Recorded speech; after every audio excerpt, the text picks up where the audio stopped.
ஓவியா, இன்று நீங்கள் பார்த்தீர்கள் என்றால் தமிழக அரசியல் களமே பரபர என்று பரபரத்து கொண்டிருக்கிறது. அதற்கு காரணம், தற்போது தமிழகத்திலே 2 மையங்களிலே அனைவரின் கவனம், இந்தியாவின் ஒட்டுமொத்த கவனம் 2 இடங்களில் தான் இருக்கிறது.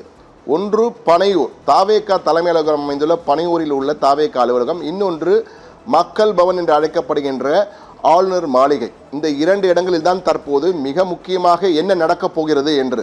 ஏனால் இன்று காலை 9 மணிக்கு தற்போது தாவேகா எம்எல்ஏக்கள் 108 பேர் 107 பேர், விஜயின் 2 எம்எல்ஏக்கள் பதவி, எனவே 2 இடங்கள் இருப்பதால் 107 எம்எல்ஏக்களும் ஒரு இடத்திலே கூட போகிறார்கள் பனையூரிலே.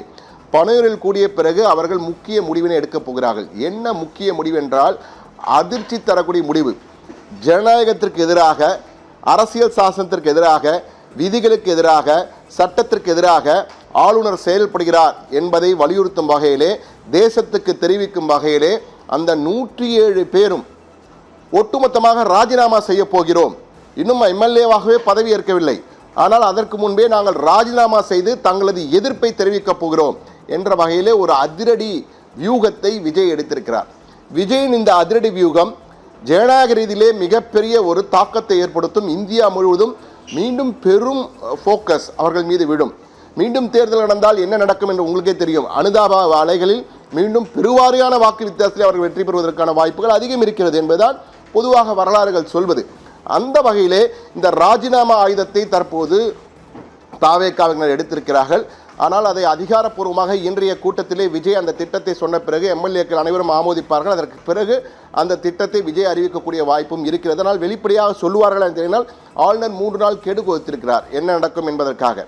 ஆனால் முக்கியமாக தாவேகா எம்எல்ஏகளுக்கு அக்கட்சியினுடைய பொதுச் செயலாளர் புஷி ஆனந்த் இன்று காலை ஒரு ஓலை அனுப்பியிருக்கார். அதாவது ஓலை என்றால் கடிதம் மூலமாக, வாய்மொழியாகவும் கடிதம் மூலமாக சில உத்தரவுகளை பிறப்பித்திருக்கிறார். அதற்கு காரணம் என்னவென்றால், நமது கட்சியை உடைக்க சதி நடக்கிறது, தாவேகாவை உடைக்க சதி நடக்கிறது, உங்கள் முன்னால் 10 கோடி ரூபாய் கொடுப்பார்கள், 10 கோடியை பார்த்து ஏமாந்து விடாதீர்கள், விலை போய் விடாதீர்கள் என்ற வகையில் கூறியிருக்கிறார். விஜயின் போட்டோவை நெஞ்சிலே வைத்துக் கொள்ளுங்கள், நெஞ்சில் குடியிருக்கும் என்று விஜய் தன்னுடைய தொண்டர்களிடம் கூறுகிறார். அதுபோல விஜயின் போட்டோவை நெஞ்சில் வைத்துக் கொள்ளுங்கள், விஜயின் போட்டோவை பார்த்தால் நேர்மை உங்களுக்கு முன்னால் வரும், எனவே அந்த நேர்மையை பார்த்து நீங்கள் விலை போகாமல் இருங்கள், 10 கோடியை கொடுத்து உங்களை விலை பேசுவார்கள், விலை போய் விடாதீர்கள், கட்சியை உடைக்க சதி நடக்கிறது, வெளியிலிருந்து ஏமாந்து போய் விடாதீர்கள்.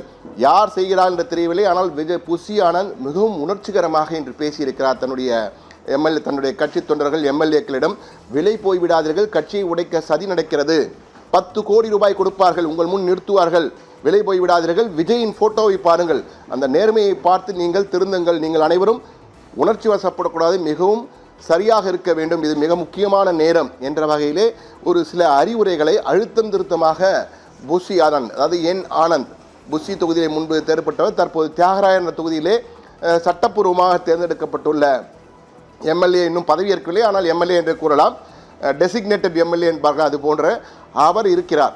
எனவே அவர் இந்த அறிவுறுத்தல்களை கொடுத்திருக்கிறார். மிக முக்கியமான அறிவுறுத்தல் என்றால், 10 கோடி ரூபாய் கொடுத்து விலை பேசுவார்கள் என்ற வகையில் சொல்கிறார் என்றால் ஏதோ ஒரு தகவல் அவருக்கு கிடைத்திருக்கு. அதன் அடிப்படையில் தான் இது போன்ற ஒரு கருத்தை அவர் முன்வைத்திருக்கார் என்று நினைக்கிறேன்.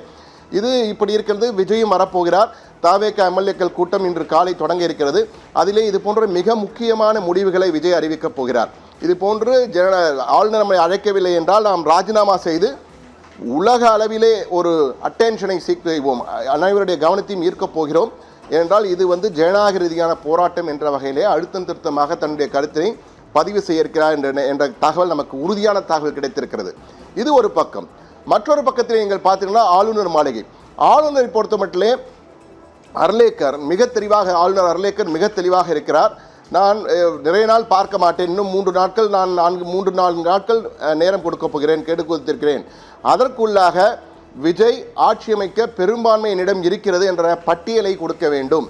118 எம்எல்ஏக்களின் பட்டியலை கொடுத்தால் அவரை ஆட்சி அமைக்க அழைப்பேன். இல்லாவிட்டால் திமுகவோ அதிமுகவோ யார் ஆட்சி அமைக்க உரிமை கோர பட்டியலுடன் வந்தால் அவர்களுக்கு வாய்ப்பு கொடுப்பேன். இல்லை என்றால் என்ன நடவடிக்கை அரசியல் சாசனப்படி நான் எடுக்க வேண்டுமோ அதன் வகையில் எடுப்பேன். எனவே யாரும் கட்டாயப்படுத்த முடியாது, எனக்கு விருப்ப உரிமை இருக்கிறது. ஆளுநருக்கென்று தனிப்பட்ட அதிகாரம், விருப்ப உரிமை அதிகாரம் கொடுக்கப்பட்டிருக்கிறது. அந்த விருப்ப உரிமை அதிகாரத்தின்படி தமிழ்நாட்டிற்கு எது முக்கியமோ, தமிழ்நாட்டில் ஜனநாயகம் தழைத்தோங்க வேண்டும், அந்த வகையிலே எது முக்கியமோ அந்த வகையிலே நான் அந்த அடிப்படையிலே முடிவெடுப்பேன் என்ற வகையிலே மிக தீர்க்கமாக ஆளுநரும் தன்னுடைய பிடிவாதத்திலே உறுதியாக இருக்கிறார். அந்த 110-18 பட்டியலை கொடுத்தால்தான் நிற்பேன் என்று. ஆனால் சட்டம் என்ன சொல்கிறது என்றால், ஆளுநர் தனிப்பெரும் கட்சி, யாருக்கும் பெரும்பான்மை கிடைக்கவில்லை என்றால் தனிப்பெரும் கட்சியை ஆட்சி அமைக்க அழைக்க வேண்டும். அவர்கள் சட்டப்பேரவையிலே பெரும்பான்மையை நிரூபிக்க வேண்டும்.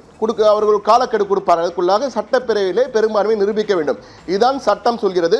உச்ச நீதிமன்றம் பல தீர்ப்புகளில் இதை தான் சொல்கிறது.